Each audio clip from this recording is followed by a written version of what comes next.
Coming up on this edition of the FTC Open Alliance Show, 23513 I.N.T. Robotics is back, and wow, are they building an ambitious, amazing machine for the DECODE season.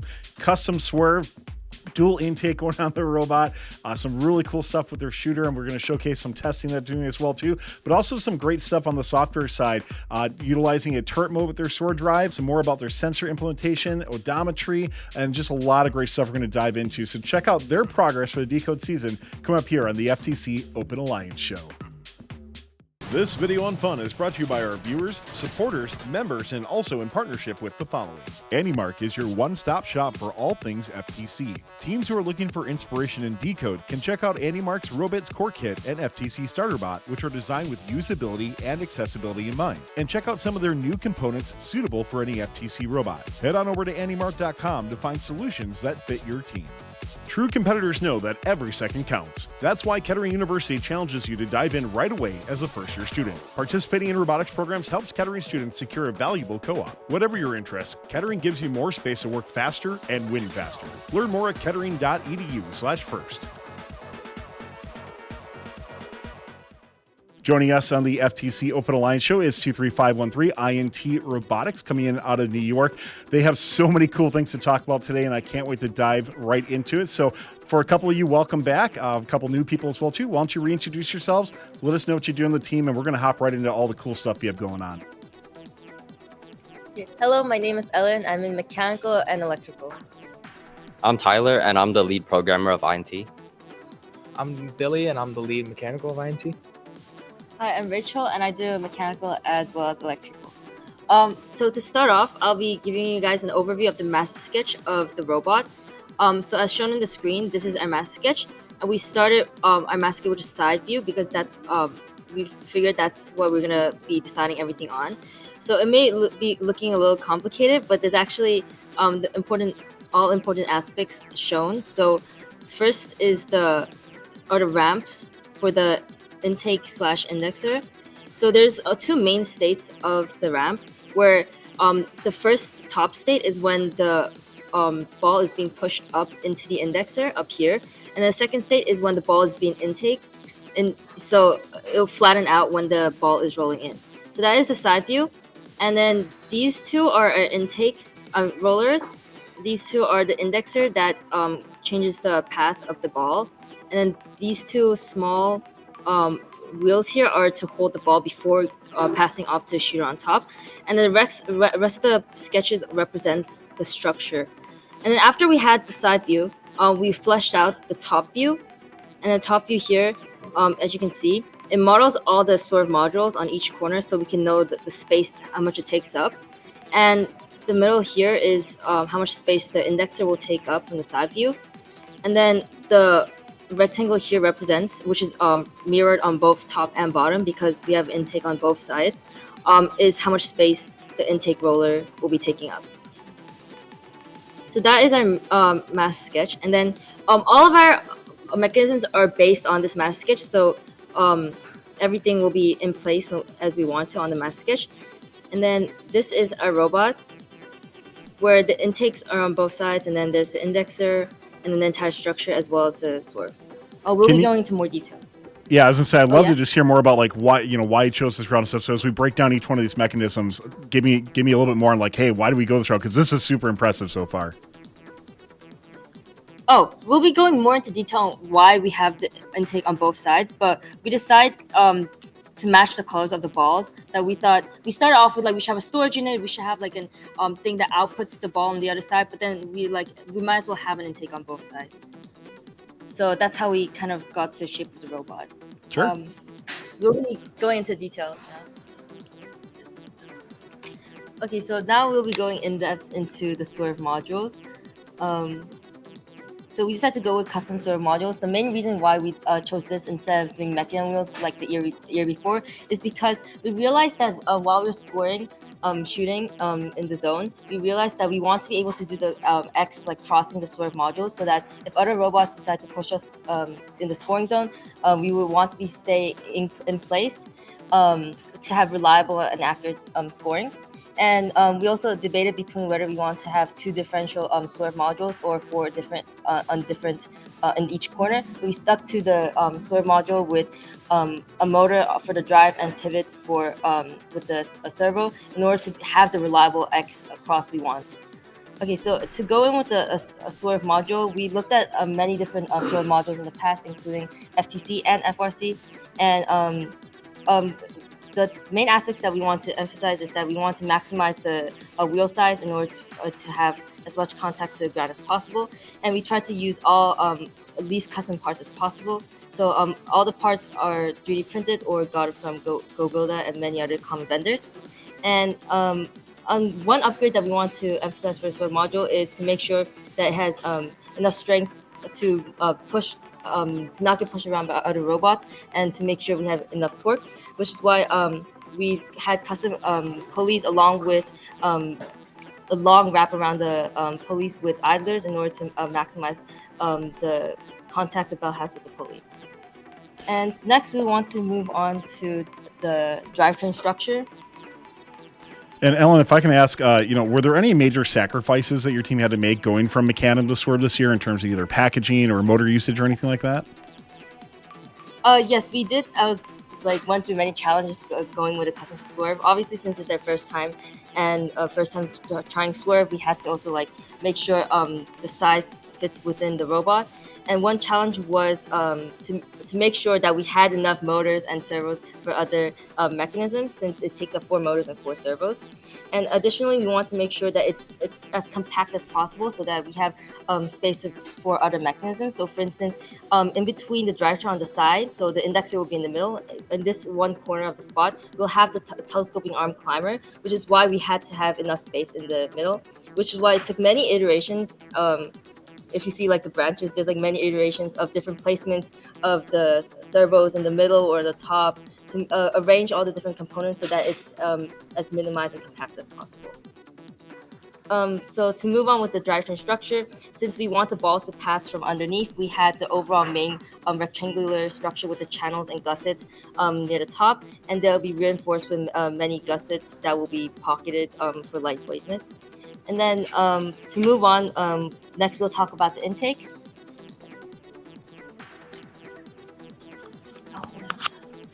Bring me to the intake. So on the screen is the intake we decided on, and right here we also have the intake prototype, which we tried and tested to test the compression and to see if it's actually viable.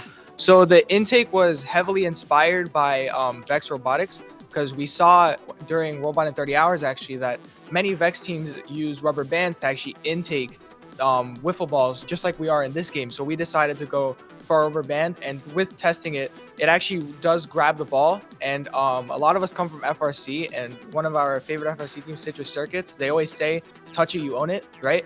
And this rubber band intake really does accomplish that. And that's what we really like about it the most. And it's also really quick and super efficient.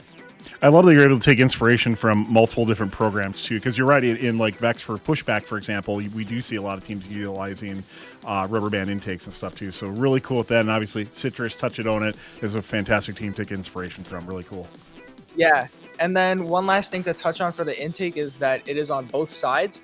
We wanted to opt for a double-sided intake, so we could intake from one side and also push a ball out from the other side. So if we had the wrong artifact code, then we could actually disperse the ball out, so we could actually get the right code and we could actually score to get the full code that we need. And that's why there's 2 intakes instead of 1. So now we're going to move on to the indexer that this intake goes to. Okay, as mentioned before, the indexer relies on the ramp on the bottom, and there'll be adjusted tensions with surgical tubing, tying all 3 bottom plates together, as well as to the main plate on the top, so that we can reliably have the 2 states of the ramp. And the indexer has many components on it. It will have most of the electrical components, as well as it also has the servos and motor, servos for the intake on both sides. So the ratio is geared up, so it's 4:1 for the intake, and the servos are on both sides here and here. We have 2 speed swift servos on both sides. And then it looked, despite both sides being the same gear ratio, the one side looks a little bit different because of the spacing we had, because of the extra rollers on one side. And then for the rollers that will be holding the ball before going to the shooter, is a 1-to-1 with the motor here. And the next we'll be moving on to the shooter. So next up, we have the shooter that the indexer goes to. Here we have the prototype of the video that will be playing on screen right now. This is the prototype that we have for the shooter that intakes the balls with these green wheels, right? And then it goes up into our hooded shooter, and it is adjustable up here with this servo that changes the final tangent of the arc of the ball to actually change the course of the ball. So we landed on this shooter design after testing a double-wheeled one that mainly applies backspin, and we realized that we don't have much control over the ball, so we wouldn't be able to score from, let's say, the farthest triangle and from the closest triangle. So we wanted to go for an adjustable hood. And the best thing about this is we currently there is no yoga mat on it because we took it off to make our next shooter, which is going to be a more iterated version. But the yoga mat applies compression throughout the whole way of the hood, and that means that your motor loses less when you actually end up shooting the ball, because now you're adding compression from the yoga mat and not just your wheel. So your motor has less recovery time now that you put this yoga mat on the back. And our next shooter is going to be heavily taking inspiration from the 2022 game Rapid Reacts. We would like to have a fully adjustable hood with wheels on the top that also spin. So now we're not only adjusting the hood, but we're also adding power to it. So we're giving it the backspin that we want, so it's not going to fall out of the place that we're scoring. And then that will also give it more power and strength, and yeah, pretty much. If I can ask That's real quick about it on the shooter there, can we bring that back up on screen real quick, that prototype that you have? Yeah. So Billy, looking at that, where is the adjustable part happening? Is it just that little flap on top that you have, or is there like a whole part that adjusts? Yeah, this flap is ran by a servo, right? And it simply goes up and down, and it just changes the final arc.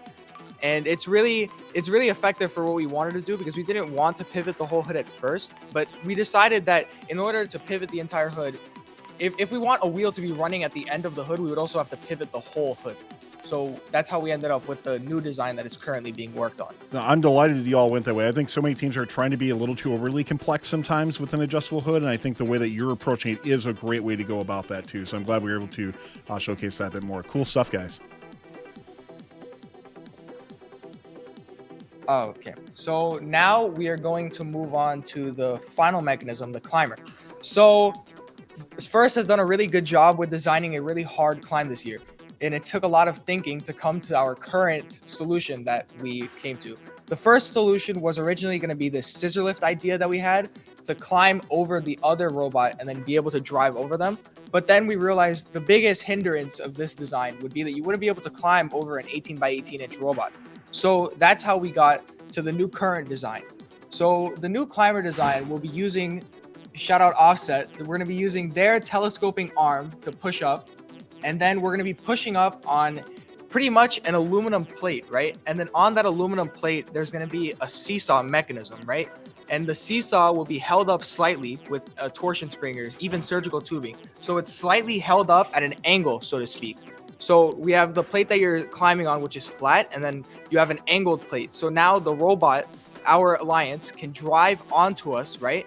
And then they're going to drive on, and then they're going to hit the point where the seesaw is, and then they're going to tip over, right? And now with this tip, we could fit an 18 by 18 inch robot despite the telescoping arm being on the inside, because now their robot's in the air. So we could lift them into our perimeter by using the angle of the ramp that they're climbing on.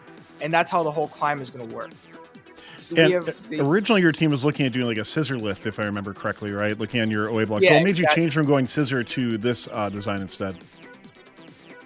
So the reason why we just changed from the scissor lift to the telescoping arm was not only because we wouldn't be able to climb over an 18 by 18 inch robot, but also the idea of speed, right? Scissor lifts are not really the fastest thing, right? But telescoping arms are known to be pretty fast. And there was also another problem being the motors that we had to use, right?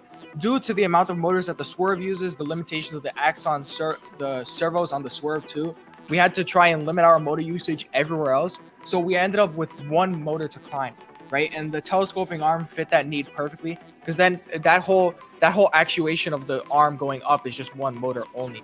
So that's how we ended up switching from the scissor lift idea to this. And it also makes us more adaptable with the ramp again, because when you think about it, there might be a lot of 18 by 18 inch robots, and we're relying, if we go with the scissor lift idea, we're relying on them being smaller than us instead of designing to overcome their 18 by 18 inch. And we decided that it would be better to design to overcome that problem as opposed to being able to simply climb over them at the end. And that's how we landed on the new design. I mean, overall, this robot design is so cool so far, and I can't wait to keep seeing that progress. But we got a lot of great stuff in software that we want to cover as well, too. What are some things that you want to highlight from that aspect and give us some updates on? Yeah, so they talked about a lot of mechanisms. It's definitely a lot to code, a lot for the robot to do. Lucky so you. I'll start on the Swerve. Yeah, I get to have a lot of fun. The Swerve has 4 drive motors and has 4 turning servos. And it has 2 encoders on each module, one for the turning and one for the driving, which would allow us to have odometry for the Swerve drive. And basically what we did to actually code the Swerve drive, because FTC doesn't have all that many libraries for it, is coming from FRC, like Billy said, we imported WPIlib into FTC code. And so the hope is that we can use a lot of the Swerve math that WPIlib already utilizes in FRC, like Swerve kinematics and all of the other math, to actually code the Swerve drive in FTC. And don't have the Swerve drive to test out yet, but the hope is that even with the difference in motors and whatnot, it'll still work out. For the indexer, we started out trying to have as few sensors as possible for the artifacts. We tried out a bunch of positions, one in the middle, having 2 on each end of the indexer, such and such. But in the end, we settled on just having 4 sensors, 1 in each compartment. And the reasoning behind this is, even though we have more color sensors for our indexer, it's a lot of a safer approach for example, if one of our sensors breaks in the middle of a match or gets disconnected, or a ball gets stuck, or for whatever other reason, that we have another 3 backup color sensors that we can fall back on, and for the driver to be able to still be able to use the bot even if we have a piece stuck or something like that. For our turret mode, so instead of having an actual turret on the robot, since we have Swerve, what we decided to do is we can have a turret mode where the robot locks on to our target using a limelight and just looking at the April tag. We can essentially make the robot into a turret where it always looks at our scoring zone, and whenever we intake a ball, it'll immediately shoot it out and score. So we're also trying for shooting while moving accurately, of course, during the game to maximize our scoring output without having to worry about our pattern or the colors of the artifacts. From to ask you from the shooting while scoring sort of thing, have you kind of mapped that out? What what during a match that actually would look like?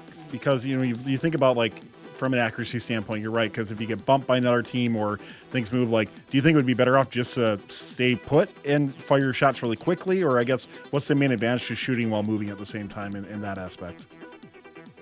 Yeah, well, the thing is, turret mode is only really a mode that the driver can choose to turn on or off depending on, how the opponent is playing. If the opponent's playing more defense, maybe they won't have it on. But if the opponent's just focusing on cycling themselves, our thought is that during the game, there would be a lot of artifacts on the field. And with this turret mode, that would lock the angle to the scoring zone, which would reduce the amount of control the driver has over the robot.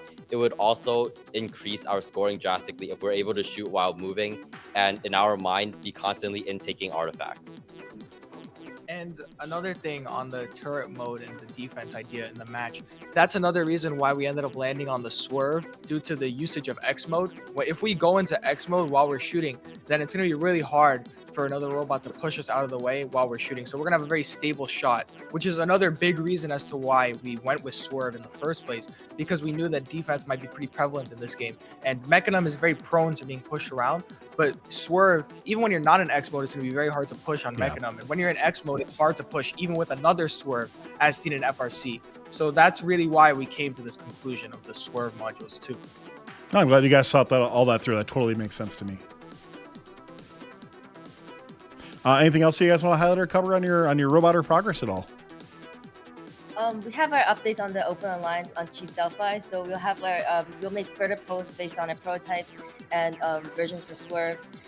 So check that out if you guys are interested. Yeah, under 23513 I.N.T Robotics, you can check that out right on Chief Delphi as well too. So some great updates there, and we look forward to more from you as well too. Anything else that you want to share or talk about? Oh, thank you, Offset, for sponsoring us. Yeah, thank you so much. We love the telescoping arm.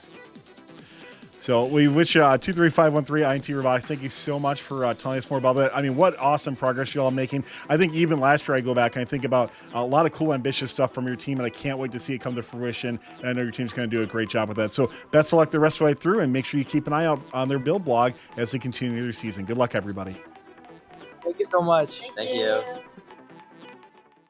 Thanks for watching. Don't forget to like, subscribe, and click the bell to stay up to date on future fun videos. True competitors know that every second counts. That's why Kettering University challenges you to dive in right away as a first-year student. Participating in robotics programs helps Kettering students secure a valuable co-op. Whatever your interests, Kettering gives you more space to work faster and win faster. Learn more at kettering.edu/first. AndyMark is your one-stop shop for all things FTC. Teams who are looking for inspiration in DECODE can check out AndyMark's Robits Core Kit and FTC Starter Bot, which are designed with usability and accessibility in mind. And check out some of their new components suitable for any FTC robot. Head on over to andymark.com to find solutions that fit your team.